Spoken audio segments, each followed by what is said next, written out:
Duket se situata në lindjen e mesme po përshkallëzohet dita ditës e ndërkohë ditën e sotme ka pasur një njoftim të ministrit të mbrojtjes të Turqisë, i cili ka deklaruar se sistemi i mbrojtjes ajror i NATO-s ka rrëzuar një raketë lëshuar nga Irani në drejtim të Turqisë. Për të folur se çfarë po ndodh realisht në linjen e mesme dhe çfarë është fati i kësaj lufte, kam të ftuar në një lidhje direkte Lufi Bilal, njohës shumë të mirë të gjeopolitikës dhe një analistë shumë i mirë në Kosovë. Zoti Bilali, faleminderit shumë për intervistën.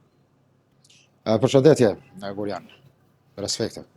Zoti Bilali, sot u njoftua që një raketë e tretë është kapur nga sistemet ajrore mbrojtëse të NATO-s në Turqi. A duket sikur po i lëshohet një dorashk Turqisë për të futur në këtë luftë? Po, sigurisht shifet qartas, sot në ditën e 14 të luftës mund të kemi shpërndarje të gjithë atij destabiliteti që veç është kriju tani në lindjet e mesme. Në këtë mesin edhe Turqia. Besoj ndoshta mund të jetë gabim goditja për të destinacionin ka mund të ketë dikun tjetër, por kuptohet që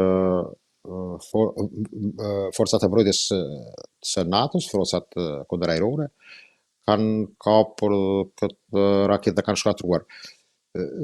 Është një pyetje pas sqaruar, a është cak bazat në NATO-s në Turqi, apo në Qipro, në drejtim do thot tutje.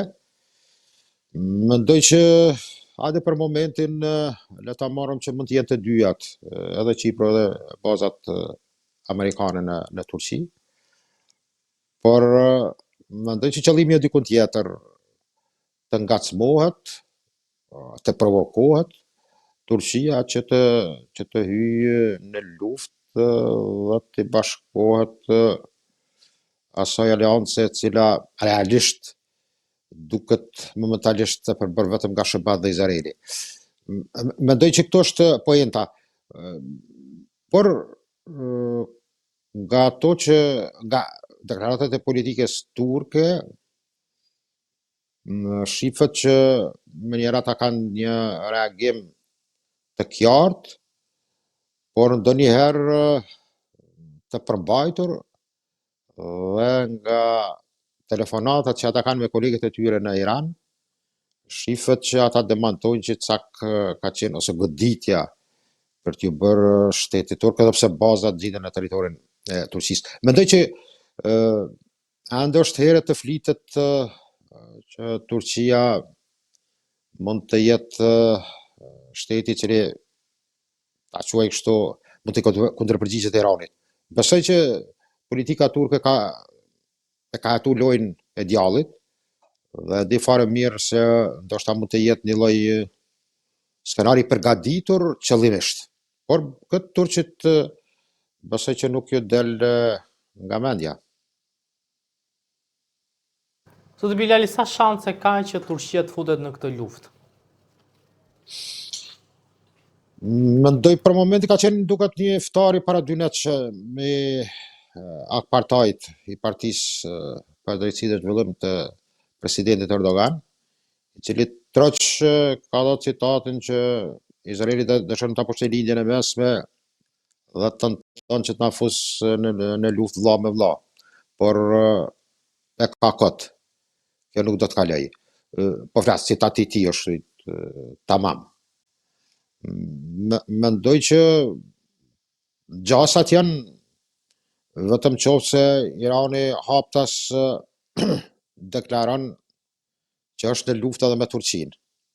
Këtë nuk e besoj që do ta bëj, sepse ashtu kështu është në gjendje jashtëzakonisht të rëndë. I bie që të futet në luftë me gjithë NATO-n pastaj.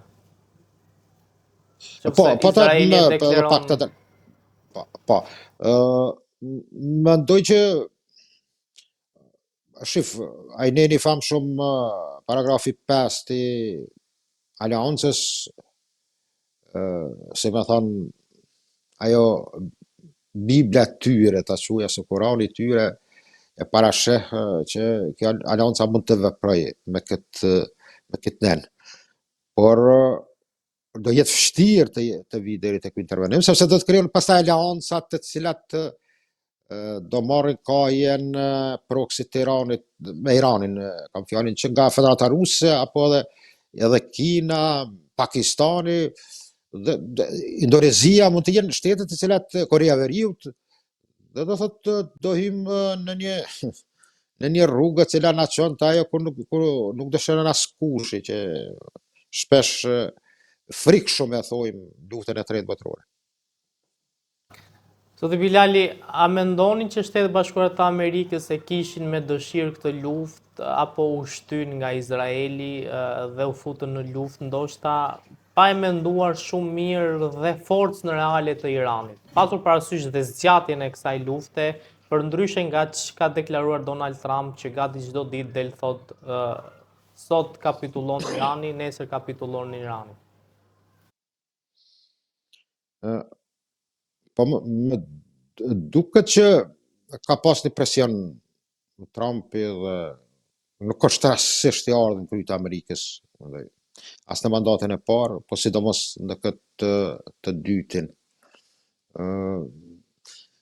Është një farë, të them, mos të përmes se s'kemi ma teori konspirative, janë shesha se dalur tash. Deri dje që kemi menduar që njerëz që flasin për kulte të ndryshme, të cilët dorën në zemër, ndonjëherë habisin me gjana që realisht ndoshta edhe nuk qëndrojnë, por ajo është zanati i tyre që të përdorin këse metafore, ta quaj. Mendoj që po,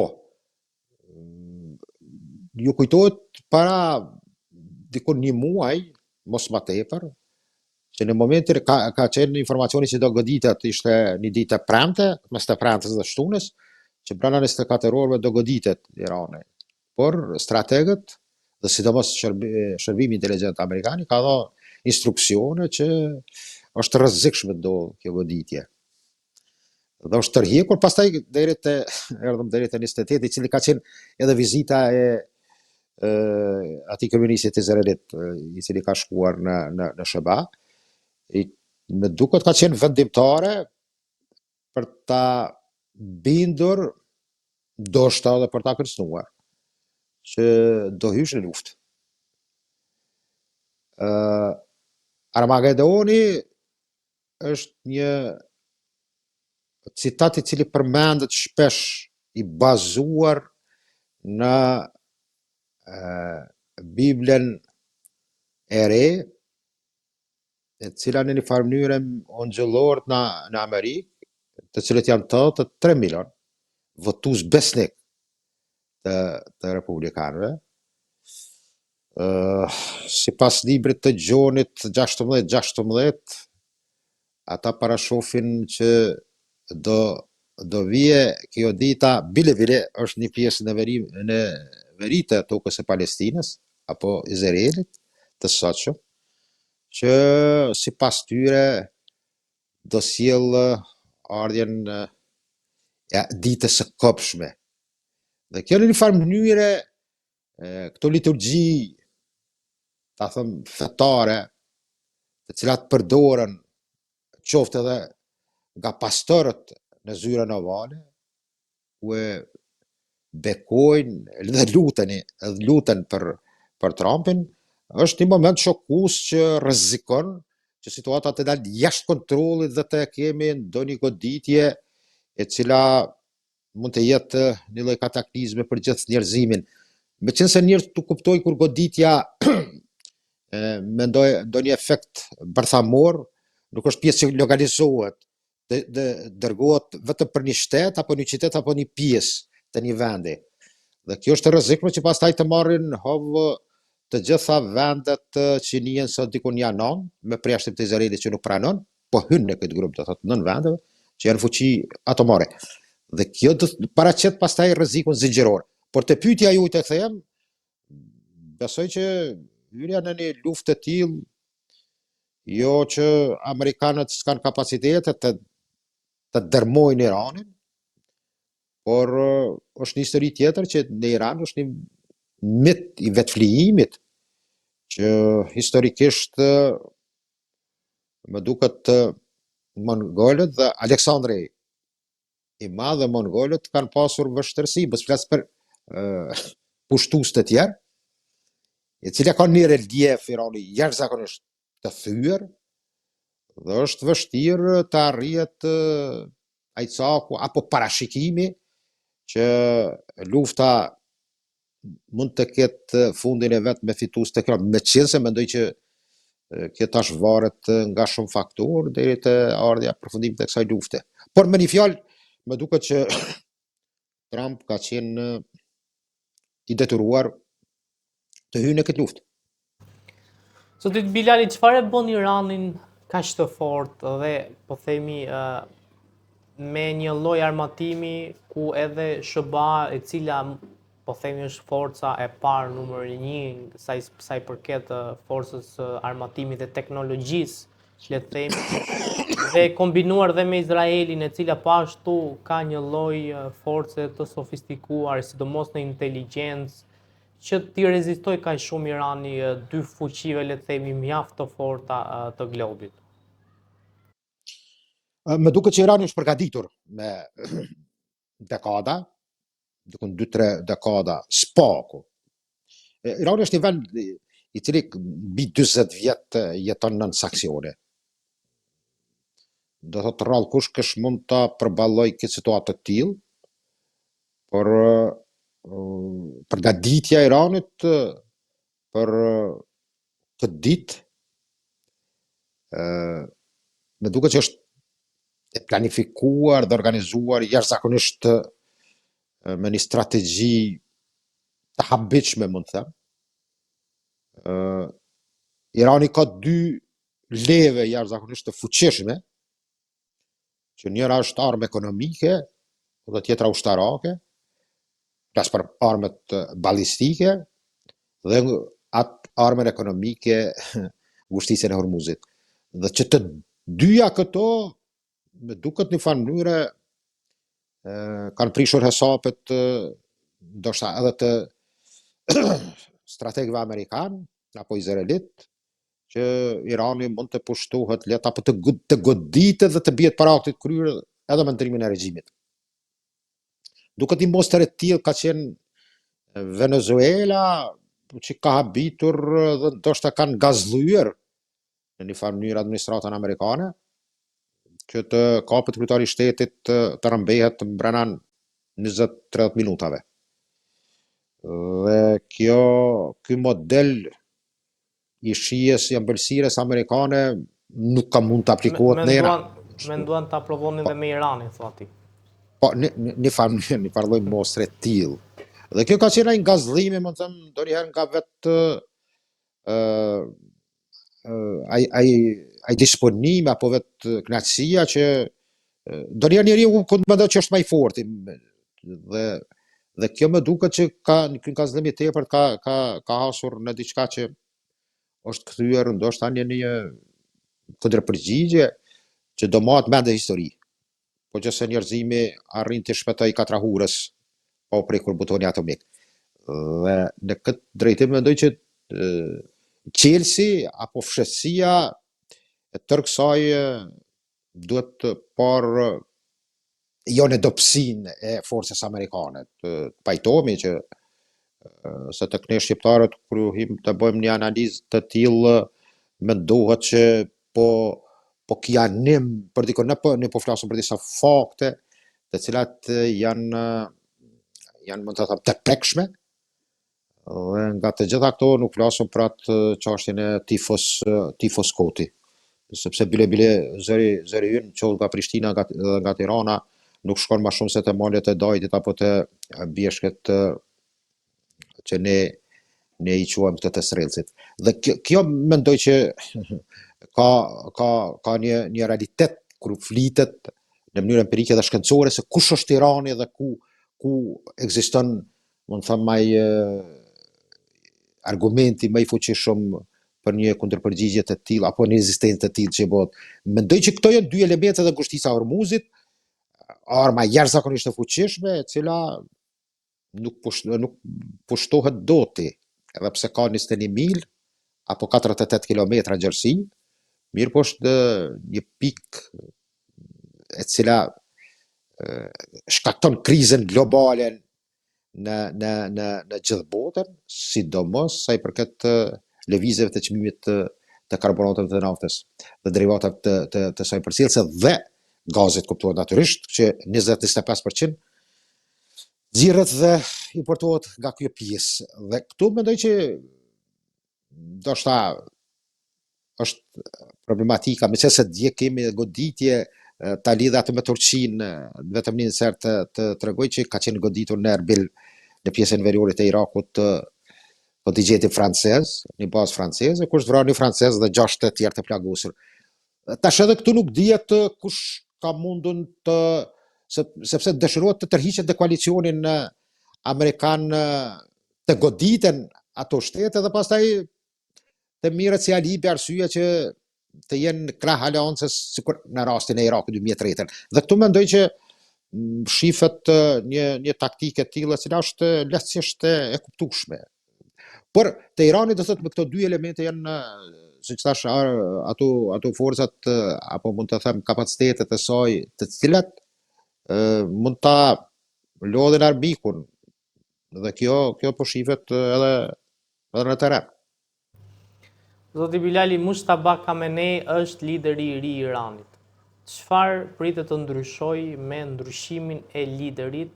Pra, edhe pse nga Iyati ka kaluar te djali i tij, besoni që do ketë një ndryshim, po themi në mënyrë si do drejtohet Irani, apo do vazhdohet e njëjta filozofi siç ishte dhe Ali Khamenei? Po, mendoj është ndoshta një shembull me Korenë e Veriut, Kim Il-juni, i cili trashëgoi pushtetin e Korenë e Veriut nga baba i tij, ka qenë në farë mënyrë ndoshta u pritet që do jetë më reformator, është më radikal se baba i tij, ka dalë me qenë se Korea e Veriut posedon armën bërthamore. Ata që kanë armë në arsenalin e tyre, ato vende që janë fuqi atomare, nuk bën shumë eksperiment apo goditje nga dikush. Dhe kjo mendoj që paraqet një lloj, them drejtën, një farë lloj sigurie, edhe pse nuk është fort e këndshme çdo shtet apo ato fuqi atomare që posedojnë armë të tilla, të cilat janë shkatruese për njerëzimin. Por ja realiteti është ky, aty ku ka vende me armë bërthamore nuk kryen asnjë aksion, sepse as Korenë e Veriut nuk merret si aksion, sepse dihet që do jetë rrezik. Por mendoj që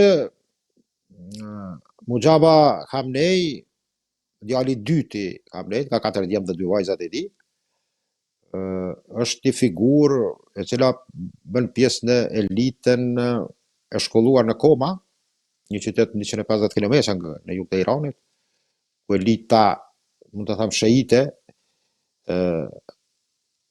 edukohet dhe arsimohet në këtë qytet, e cila është një qendër teologjike e përgatitjes së kuadrit. Mendoj që ka marrë pjesë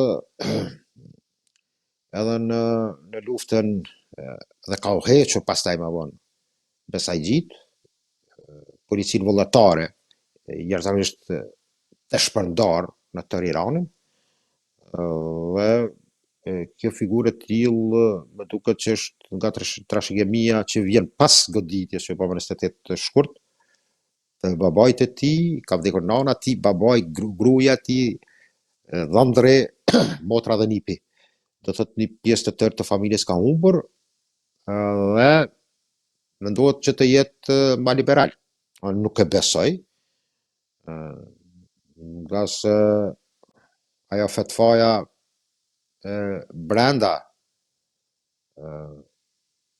natyrës dhe etikës islame nuk e lejon që kanë thënë shpesh, më duket që edhe ajo dhe si Ajatullah Hamnei, ma herët Ali Hamnei, ka treguar që nuk na lën etika islame të provojmë anë për shkatrimin e njerëzve, e njerëzimit. Dhe kjo mendoj që do bie poshtë mendoj personalisht që do tentoj Irani me këtë lider, po që se arrin të rezistoj dhe të dalë një farë mënyre triumfuese, nga kjo lutë mendoj që do dalin ta ashtu quajtur triumfues të dy të tri palët, me arsyetimet se ke marritur këtë, pala tjetër rezistum këtë, dhe do tentohet që për vitet e ardhshme ka spekulime të ndryshme që kemi një ungu Koreano Verior ka garantuar dy bomba atomike. Këto janë spekulime të cilat realisht për momentin nuk ka një saktësi.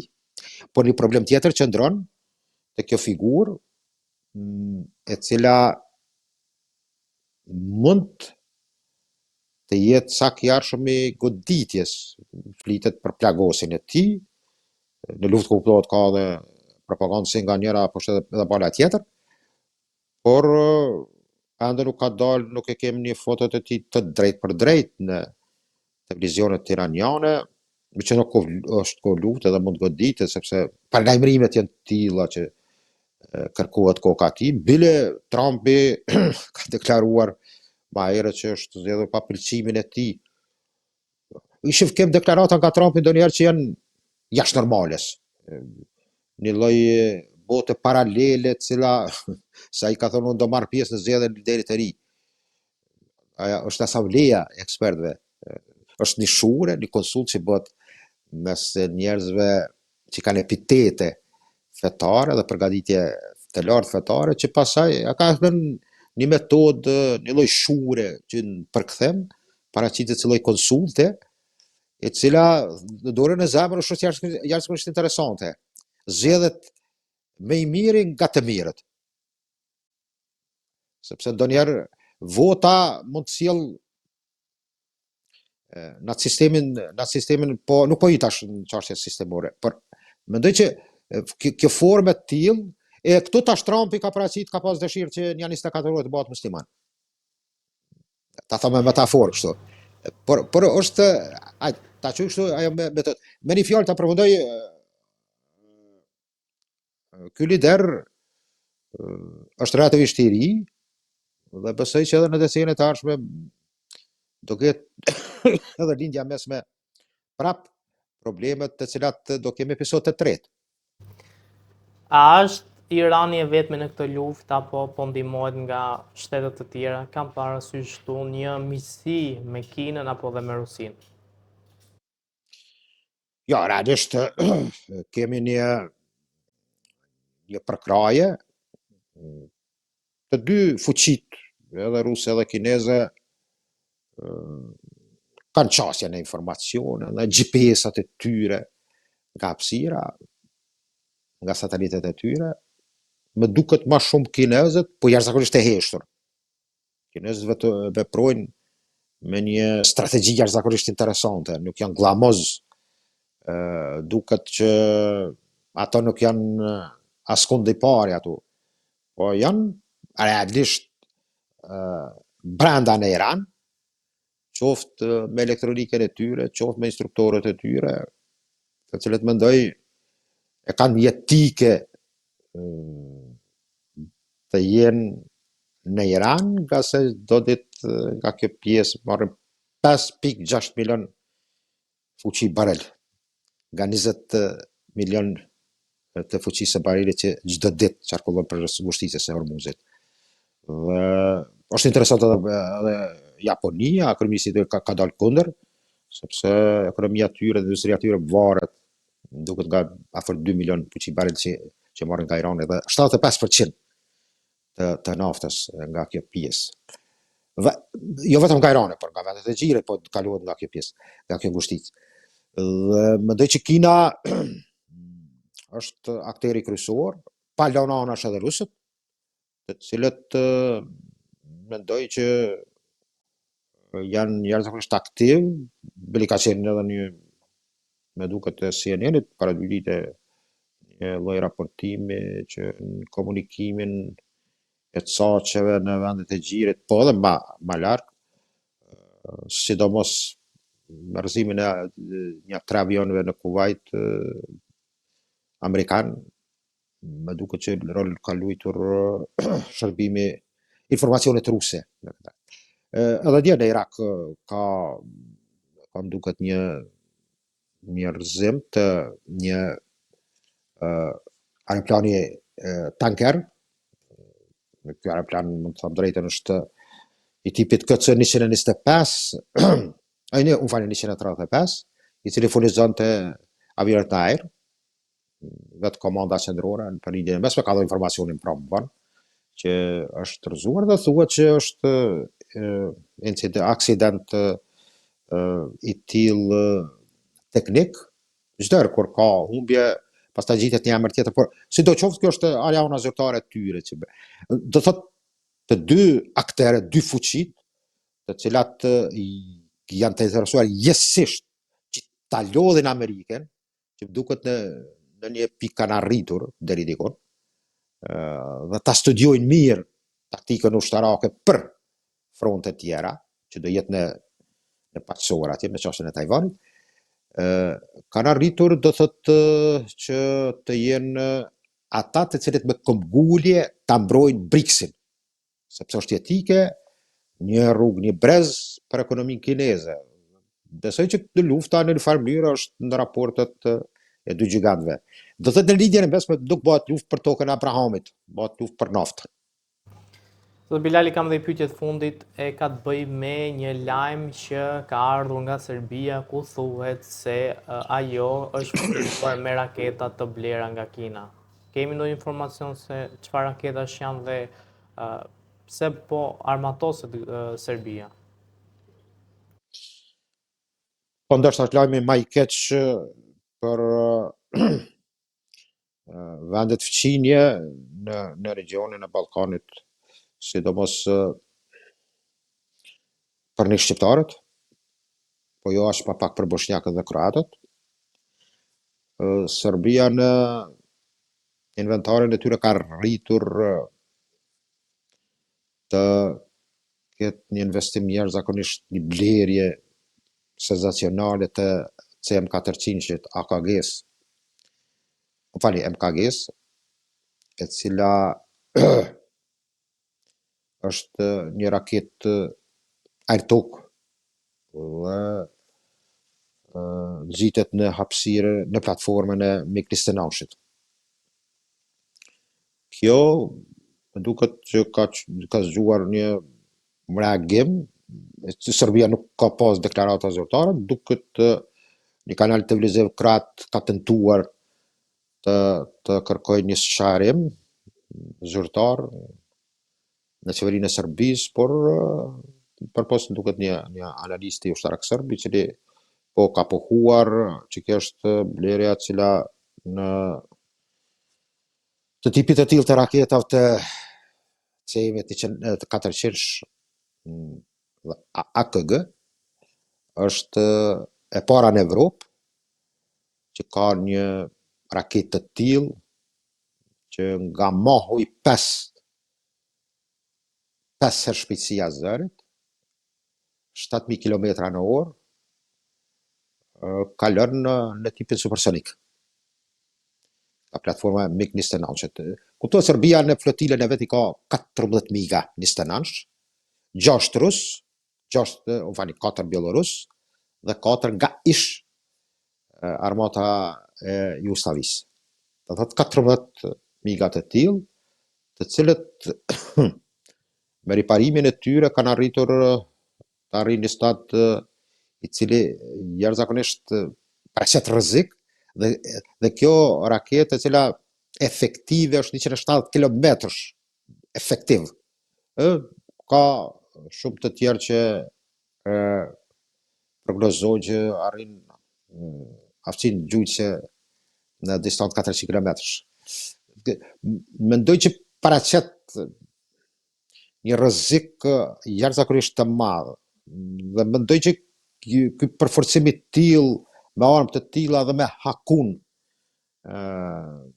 22 apo FK3-shin, që ka marrë para 3 viteve dikon, mbrojtjes kundërajrore të Kinës, Serbia realisht paraqitet njëra ndër forcat më aktive dhe të përforcuara, jo vetëm në Ballkanin Perëndimor, por përgjithësi në Ballkan. Dhe kjo tregon një një realitet të ri, të hidhur, mund të them drejtën, pra deri dikon përpos asaj Rafaelëve të cilët kanë marrë nga Franca, po ashtu edhe Serbia, gjeneratën kroatët kanë marrë gjeneratën e 4, Serbia 4+, diçka më inovative, e cila do të realizohet dikon 2027. Aja blerja, do thotë të vizita Macronit në Serbi, që ka zgjuar para një viti e gjysmë, duket ka qenë jashtëzakonisht e pompuar dhe proklamuar si fitore madhe për forcat serbe, një avion i tillë gjeneratës së 5 të Rafalëve. Dhe kjo mendoj që Gorian, ne shqiptarët më duket ka herë jemi shndruar, unë vje keq ta them këtë, po si Dubai. Kemi jashtëzakonisht jetë të luksit në Tiranën, Prishtinë, gjitha. E tëra kjo tregon që Megjithatë, nuk na vy zoti Bilali, në asgjë. Dubai prej 14 ditësh është boshatisur. Po mora ne po du dal dikun tjetër. Se s'kemi siguri, domethënë në krismën e parë që do shkrepet. Jo, s'kemi strategji ose për forcim për të ruajtur qinësia mirë, sidomos raport me Serbinë, duhet të jemi në balansat e afërt me ta. Ne ç'kem, këtu është problem, flas edhe për Kosovën, doktrinë përgjithshme të strategjisë së mbrojtjes apo të forcimit të kapaciteteve. Kosova dhe Shqipëria mund të lëvdohemi për sportin, për artin, për muzikën, për tallavan, për atë. Po në këtë drejtim, bile jem shumë që e flen ato gjana. Lokalet tona të ditën janë të stërmbushura. Mirë, kjo në rregull. Por e kam atë mllëfin të shprehej kështu, që jashtëzakonisht një forcim i tillë me gjithë këtë sistem të tillë, mos të harrojmë që Serbia në Riyadh në janar ka prezantuar një raketë të prodhimit të tyre Goshawak. Unë fali. Goshawak, që është diku 150 kilometrësh, caku goditës. Të gjitha këto tregojnë që aja po përgatitet për të ardhmen dhe për dikënd. Dhe ai dikush jemi ne. Dhe këtu është ajo problematika, po them peshprefja të mllëfit, se nuk kam të baj asgjë kundër asaj jetës së luksit, po luksi bëhet kur ta rrish të forcosh kapacitete. Jo të krijosh tër ditën atë vetkënaqësinë e melodive, qoftë sharkive apo edhe të formave tjera. Kjo mendoj që paraqet një rrezik dhe arrit të prish dhe të kanos sigurinë në Ballkanin Perëndimor, e cila mendoj që duhet me urgjencë të shqyrtohet për të krijuar, mund të them një lloj baraspeshe, e cila, shifni, as aleanca nuk duket që të jesh në nëmbrellën e një aleance nuk do thotë që jetë 100% të sigurt. Bilim duket është atje një rregull që po që se 72 orë mund të qëndrosh, pastaj aktivizohet aleanca për të ardhur në ndihmë. 72 orë janë shumë dhe mund të pësosh shumë apo të vish para vaktit kryer. Mendoj për të përmbyllur me këtë dill vetëm 2 vende, CM400-shin, jashtë prodhimit të forcave hapësinore ajrore të të Republikës Popullore të Kinës, se kanë Pakistani dhe Serbia. Këtë mund të hysh edhe në pjesën atje të informacionit, të shifsh prodhimi i ICM 400-shit, momentalisht është vetëm në 2 vende eksportuar, në Pakistan dhe në Serbi. Dhe kjo paraqet, mund të them, jashtëzakonisht formën interesante se si serbët operojnë dhe gjahtojnë për të ardhur deri qoftë të inovacionet apo raketat të cilat janë jashtëzakonisht të rrezikshme, të cilat jo vetëm që godasin ajë tokë, por në pikat toksore, por edhe ndaj radarëve, pastaj anijeve në det, dhe të gjitha këto e bëjnë cehimin e prodhimit kinez jashtëzakonisht të rrezikshëm edhe në trollin evropian. Do thotë është si ariqi i parë, raketa e parë që hyn në trollin evropian dhe që mirret nga Serbia. Dhe kjo jap, mund të them, tregon një alarm për rrezikun që mund ta kemi të ardhmen, jo për të friguar, po kjo është realiteti, se njerëzit ndonjëherë hezitojnë ta thonë realitetin, ta mshefin realitetin. Do thotë pranojmë ku jemi, sepse kjo do jetë jashtëzakonisht e rrezikshme, jo vetëm për ne shqiptarët, por edhe për popujt dhe shtetet të fqinje me Serbinë e këtë rast. Zoti Bilali, të falenderoj shumë për informacionet dhe analizën që bët këtu me mua në VIP Magazin. Ishte kënaqësi. Ka si edhe nga ana ime, zoti Doçi.